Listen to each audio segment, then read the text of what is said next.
What is going on, everybody? Art Eddie here for another Facebook Live sports show edition. Of course, with me, it's my co-host, John Finkel. What's up, man? Oh, not much. Happy LOD Friday to everybody. Just, getting ready for the weekend. Yes, sir. Hopefully you have a better weekend than last weekend. We'll get to that in a second. You can kind of see our sports topic. Tell us what your most crushing sports loss is, whether it's, an injury to your favorite player, a team, whatever the case may be. And let us know where you're watching from. John and I always love the fact you guys come in and chat with us. So let's get that elephant out of the room right away. And I think you and one of my good friends, Stump, who actually got me this sweet Boston. We're both Red Sox fans, so I appreciate this shirt. He got me this, my friend Stump. He's a big Patriot fan just like you, and I think you guys are taking it pretty well. Probably the fact that you guys had that great comeback last year where you're like, all right, I can kind of digest that, right? Yeah, it's the weirdest thing. And again, it's obnoxious to say, and it's probably because of all the Super Bowls we won and always coming back. But it was like, for the first time in a loss like that, I felt, all right, well, so we didn't get him this year. Like, it's weird. I hate even feeling like that. I can't even imagine 10 years ago, 20 years ago, or even in any other sport right now with any other team that I like, thinking that way. But it has been like an embarrassment of riches for us as Pats fans. And the fact that we went through this year, we really shouldn't have beat Jacksonville. They screwed it up. Atlanta, like we were talking, I think last week, Atlanta handed the game to us by screwing it up. Seattle screwed up by not giving the ball to Marshawn. Like, we've just been on the benefiting side of everything. The only thing in this game I would say that was just like truly kind of like mind-blowing was when the game ended and you kind of, it was, the emotion and all that. And then I'm looking at Brady's stats and it's like 500 yards and 3 touchdowns and no picks and we lost. Yeah. How does that compute? Like, it doesn't even make sense. There's no quarterback who's ever done anything like it. And we lost, and for some reason, it was more of like an intellectual baffling than an emotional baffling this time. That makes sense. Yeah, because you look at the box score, and if like someone told you before the game, they're like, "All right, John, Brady's going to throw for a career Super Bowl record in passing, and just have a really great game." You're just like, "All right, sweet, we got another victory. All right, great." Then all of a sudden, you're like, "Wait, what just happened?" Well, think about it too this way, like, and this is again, there's no sympathy in the world for Pats fans anywhere, but like, if I said to you, hey, at the beginning of the year, at the end, going into the Super Bowl, second half of the Super Bowl, Brady's going to throw for 500 yards. Edelman won't play it down all season. Cooks is going to be hurt for a majority of the Super Bowl, and Gronk's going to miss a bunch of games for his it's not possible. There's no quarterback who can do it. So it just wasn't our time. And, I have a lot of friends who are Philly fans, and I can't believe I'm saying this, but I'm actually happy for them. Not that we lost, but like a good franchise, long time coming. So I hate myself for saying all of this, but I just don't feel devastated.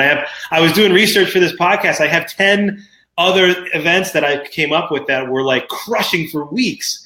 And I just can't fake this isn't that for some reason.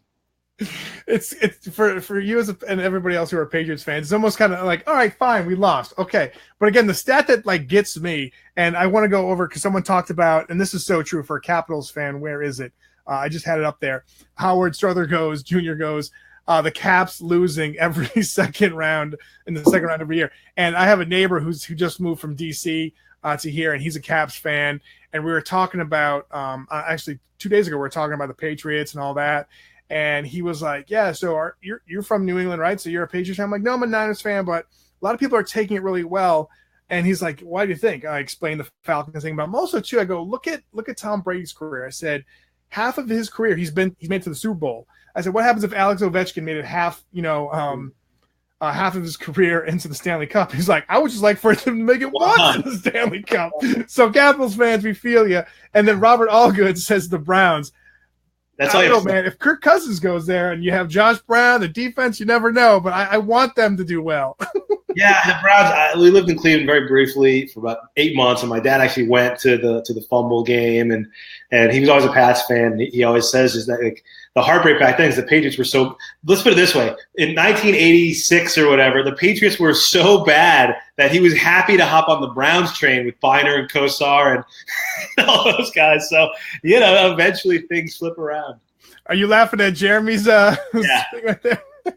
28-3. Yeah, that's the thing. Like, if that loss for them last year, I would bet is 10 times worse than the loss that we felt this year for sure. It's just because you haven't won and you have the game in your hands and your coaching staff, and no offense to our friend who just wrote that, literally does every stupid thing they could possibly do to keep us in the game. A Pop Warner coach wins that game up 28-3. Just run. Don't snap until 3 seconds left, and you win that game. Yeah. Yeah, definitely. Michael Hurst says, anytime my Blue Devils lose to UNC or some no-name underdog. Happening a lot lately. Yeah. Well, I think it's happening more to North Carolina because I'm a UNC fan. Yeah. They lost like 3 games to like unranked teams, right? Yeah. Or something. So UNC just beat Duke last night, so that was good. I was watching that game, and you actually had a sweet thing on Instagram. You were at one of the games, right? UNC Duke? UNC, no. This was so it's probably like 6 or 7 years ago. I lived in Florida. I was writing for Yahoo Sports, and I kept pitching all these ideas of being the opposite side of a fandom. And the idea got approved, and I had to go as a fan, so I had to pay for a ticket. But the story was, most people hate Duke unless you went to Duke. So the idea was to go to a rival ACC arena as a Duke fan, if you're not really a Duke fan, to experience what it's like. And it just so happened that it was the second or third year that Larinaga was at Miami. Duke came in with the Plumlee brothers ranked number 1. Miami had like a 10 or 11 game win streak, but I think they were maybe flirting around the top 25, or maybe they were in the top 20. And Miami pulled off the biggest win in the history of their program. And I went that night dressed all in Duke gear and just got destroyed. Like walking in, because nobody really travels in the middle of the season from Durham all the way down to Miami. So there was maybe 10% Miami Duke fans. The rest was just hardcore Miami. I was walking in from the parking lot. A buddy of mine who lived in Miami as a Miami fan, was my photographer, came with me, and he had Miami stuff on, and they were screaming at him for even walking in with me. That's awesome, man. Yeah. We just saw it right there. Andrew Roman says Bill Buckner. Yeah. Matt Hannaford says crushing sports loss will be watching the Phillies and Blue Jays back in the 90s and Joe Carter. See, baseball, it's different. Any of the 7-game series sports, obviously baseball, hockey, basketball, it's a slow bleed, whether it's a win or a loss. And like when the Buckner thing happens, or when one of my personal moments, Pedro gives up the Aaron Boone home run, Wakefield, I think, gave it up. But it was Wakefield, yeah. When that happens, like, you're 7 games in, like you forget the season. Like you're already living with them for a week straight. Your days at work you're not thinking about work. You're thinking about the rotation and the matchups. The games are ending at midnight, so you're in cranky moods all the time. It just kills you, and it just bleeds you out and then punches you in the face if you lose. Whereas at least the Super Bowl, it's 4 hours and it can hurt, but it's an afternoon or an evening. Yeah, it's just one day invested. Whereas you're, like you said, like the 7-game series. Like for me, I got married in 2004. In October, when obviously the greatest comeback of all time. But I remember my wife, my fiance and future wife, she went down early to New Jersey. We were having the wedding. My buddies and I that were in my wedding party, we were hanging out at my apartment. We were watching the first game. We're like, wait. Then we were like in the second game, and we watched it like, the third game we're in the hotel where we're at the reception place. I'm like, okay, fine. All right. Just lose. Just keep on losing, you know? That was the 18-6. Yeah. Right. Yeah. That was funny. My brother and I were living together in LA at the time, and my uncle came out to visit. And one of the funniest things was he had some business there that he invited us to long before, and it just happened to be game 3. And so we all made a pact that nobody would look at the score, no one checked their phones, and we would tape the whole game. We'd all come home at, it was LA, so you'd come home, the game was well underway. We'd come home at 9 or 9:30 and watch it. Now, the beauty of it is we get home, we spend the time, we're watching, we're going through the commercials, 3 hours of sheer misery. And at the end, we all admit we knew the score and what happened, but didn't want to ruin it for everybody else. And it was a loss. That's how ridiculous it was. Right here, Andrew Roman says, the past Dodger season, I was at a pizza place 4 days all week throughout the playoffs, man. No, it's true. You live with baseball more to an extent. You live with basketball and hockey a little bit less than baseball, but the same. I don't know, football losses, the loss the Pats had when they were up 20-3 at Colts, like it just happens in such a short time span. And 3 days later, there's not another game to get, kicked in the groin again or feel like elated. So, yeah, I don't know. Football, for some reason, you can take it a little bit better, I guess. Yeah. Well, especially Patriots fans, and we discussed this earlier. Doug Peterson, Jake Russell says, Doug Peterson is a crushing sports loss too. Leaves Kansas City 2 seasons after he wins the Super Bowl with our old quarterback to boot. Yeah. Well, that's when there's like some kind of, I won't even say like, it's not a poetic justice, but when there's a tie-in to some of this stuff.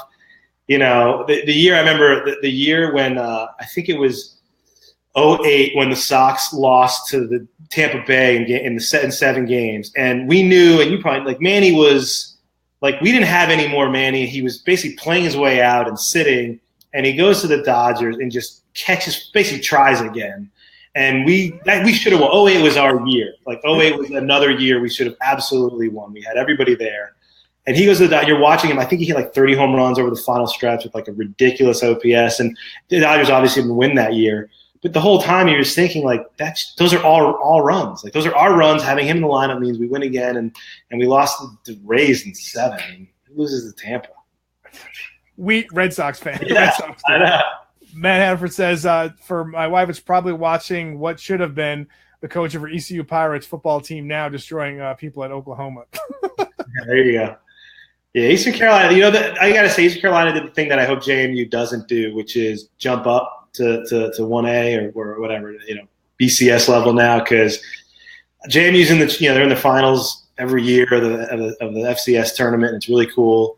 And they always talk about jumping up and going to the Atlantic 10 or the Big East, and then they'd be terrible. So I'm sorry, Eastern Carolina, but you should have stayed where you were a big dog for a while. Chris Larson says, assistant coaching high school ice hockey and losing or getting tied in 3 games in a season in the last minute with the other team's goalie pulled. This happened after the group not winning any games over 3 years, and to come close to that in one season with heartbreaking was all for us, could taste victory.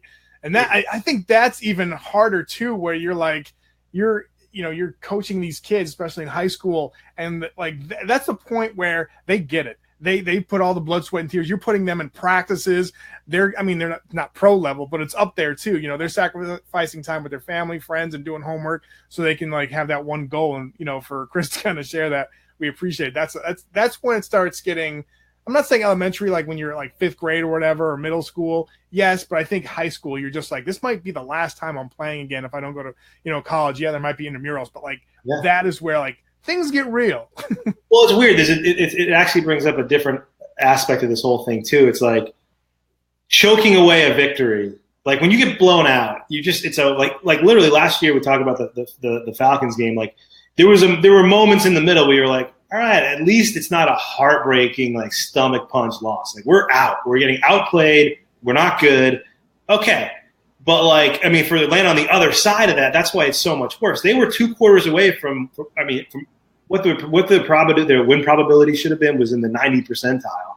And they didn't. And so the loss we just had was tough. I know I feel like I'm beating on Falcons fans, but I rewatched that game before this year's Super Bowl, the night before, like, really late. I was flipping around Netflix, and I was like, you know what I'm going to watch?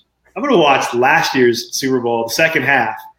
And the whole time I'm watching them snap the ball with 20 seconds left in the clock, the Falcons, 18 seconds left, throwing the ball to stop the clock. And I'm just like, you could have done anything but what you did, and you would have won the game. Anyway, sorry. Okay. Truth be told, the idea of most crushing sports losses, the topic was from my co-host, John. And now I'm realizing why he's chose this topic. He keeps on going on those Falcons to make his Patriots team feel better. I love it. Yeah. You know what, though? When I was watching before the Super Bowl, I was flipping around NFL Network, and they did – I don't know if you've seen the Kevin Garnett. They do like a conversation. It was Kevin McHale interviewing Kevin Garnett. And they went really deep into the Game 7 Celtics loss to Lakers in 2010. That was on my list because we were up. Perkins was hurt, but we were still up. Kobe was playing horribly. And out of nowhere, Ron Artest gets hot. I mean, out of absolutely nowhere. Meta World Peace gets hot. KG's legs lock up. And Doc, his brain freezes, and he keeps out Nate Robinson and Glenn Davis, who were actually playing amazing against that lineup. No one on the Lakers could keep up with those guys, and we lose. And so it just, you get these moments where that felt like such a worse loss than this weekend. But because because the year before, right? They won the championship, right? They won in 08, and then in 09, Garnett got hurt right to start the season and never worked his way back into form. And the Lakers, I think, won in the middle there. So I think we had each won the last two. And then the Lakers, when, David Stern gave them Pau Gasol for a bag of potato chips, they all of a sudden became really good again. Anthony Valdez says San Antonio Spurs giving away the championship to Miami in 2013. That was that Ray Allen shot. That was that ridiculous Ray Allen shot. It was in the corner, right? His toes were in, but his heels were not. Like it was that, and he shot it in 0.02 seconds or something. Crazy. Couple for me was the only time the 49ers lost in the Super Bowl was against the Ravens. That was when Kaepernick was the quarterback, Harbaugh was the coach, and all that. I remember it was kind of a blowout. The Ravens, was taking it to the 49ers. I'm like, all right, well, I guess I'll just watch the commercials then. All right, go from there. And then when they started all of a sudden the lights went out. Wasn't my doing, as much as my friends asked me if it was me, going down to New Orleans and taking out the electricity. Wasn't me. But the electricity came back on. All of a sudden it was like a new game, and the 49ers kept on going. You watched that game. From what I remember, I haven't watched it since, but I remember the fact that, Ray Lewis was, kind of the captain of the defense of the Ravens. They were kind of an older squad. 49ers had that offensive line that was just burly and strong and just throwing their weight around. Towards the end of the game, they're coming back, pushing and running. Frank Gore is having a really great stretch, running. All of a sudden, for some reason, they call a timeout. The Niners call a timeout, stop momentum, and then they're like, okay, we're at the goal line. Let's just pass. I'm like, what are you doing? So I don't know. I think that's the first loss the Niners had in the Super Bowl. But the way they lost were they came back. You had a chance for them to win it, and what they were doing was great. But then, no, we're going to switch up and pass. What are you doing? Well, it's so hard. I'm not even talking as a Patriots fan, but when you look at I can't remember which side was saying it, but the biggest lock to bet is that every year in the NFL there'll be, I think, 60% new playoff teams or something. It's always brand new teams. So when you look at that, it's so hard to get to. So when you have a team like you had, nobody was like, oh yeah, we're going to go to the Super Bowl with Kaepernick this year for sure. And you make it all the way there and you have a shot to win. It hurts. I hear you.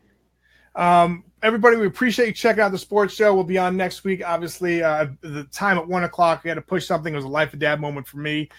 Pick up my kids for an early release. Last thing I want to say is one of the most crushing things for me was when Bo Jackson got his hip hurt. Had a hip injury against the Bengals back in the day. Wanted to share that one as well. But thanks, John, for sharing, and everybody, we appreciate you sharing it. You guys have a great weekend. No football. Go out and go for a hike or something. So we'll see y'all next week. Peace.